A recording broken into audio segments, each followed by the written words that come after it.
Hi everyone.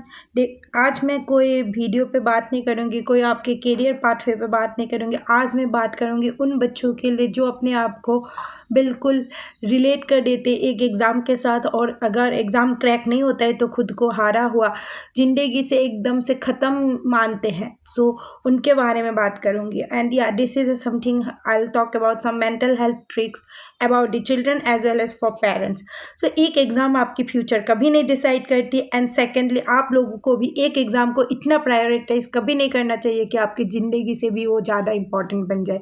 ठीक है, exam को प्रायोरिटाइज करो, अपने करियर को प्रायोरिटाइज करो, बट ये हमेशा दिमाग में रखना कि एक करियर आपका एक पार्ट है ज़िंदगी का, आपका ज़िंदगी नहीं है।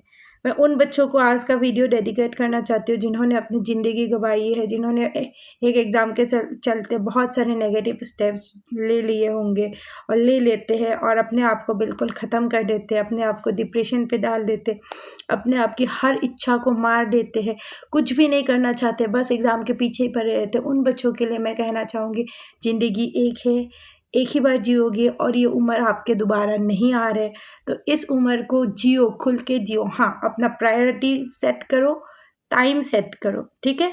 अगर आप किसी भी एग्ज़ाम का प्रिपरेशन कर रहे हैं, चाहे वो नीट हो गया, एमफिल हो गया, पीएचडी हो गया, नेट हो गया, यूजीसी का नेट हो गया, या फिर आपका गेट एग्ज़ाम्स हो गया, कॉकजेट हो गया, कुछ भी एग्ज़ाम हो जाए, आपको बस अपना प्रायोरिटाइज़ करना है। कोई भी बच्चा, कोई भी इंसान 10 घंटा, 15 घंटा ये लगातार नहीं पढ़ सकता।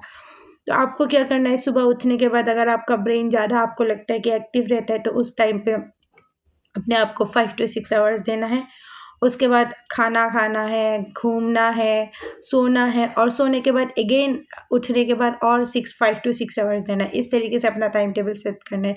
And there are some night owls, जो मैं खुद भी हूँ, जो रात को जगना पसंद करते हैं, तो उनको क्या करना है कि अपने सारे ज़िंदगी के जितने काम है सुबह से शाम तक ख़त्म कर लेना है, और इवनिंग को थोड़ा जल्दी सो जाना है। जैसे मान लो आप 4 बजे सो जाते हैं, रात को 9-10 बजे तक उठ जाना है, फैमिली के साथ डिनर करना है या फ्रेंड्स के साथ डिनर करना है।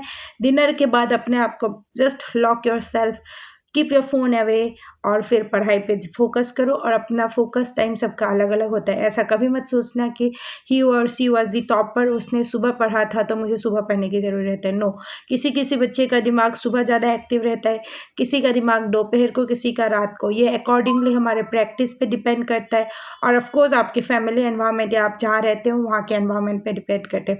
वो आपको खुद फिगर आउट करना है किस टाइम पे आपका दिमाग ज़्यादा एक्टिव रहता है। नींद पे आप अगर बैठे रहोगे, आप बिना नींद कंप्लीट किए 10 घंटा भी आपके लिए कोई मायने नहीं रखता। तो इस चीज़ों को आपको दिमाग में रखना है। And scientifically it's proven that when you are hungry, when you are thirsty and when you are sleepy, your brain does not work well, क्योंकि हमारे हार्मोन्स सारे इंटर रिलेटेड होते हैं। हम किसी को भी डिसबैलेंस कर देते हैं तो दूसरा हार्मोन भी हमारा फिर एक साथ बैलेंस नहीं हो पाता है, ठीक है। नेक्स्टली जो बच्चे प्रिपेयर कर रहे हैं, ट्राई मेकिंग सम निमोनिक्स। सबकी ऐसी नहीं होती कि जो बना हुआ निमोनिक्स है या आपके कोचिंग वाले सिखा रहे हैं वो आपको पसंद आएगा, नहीं।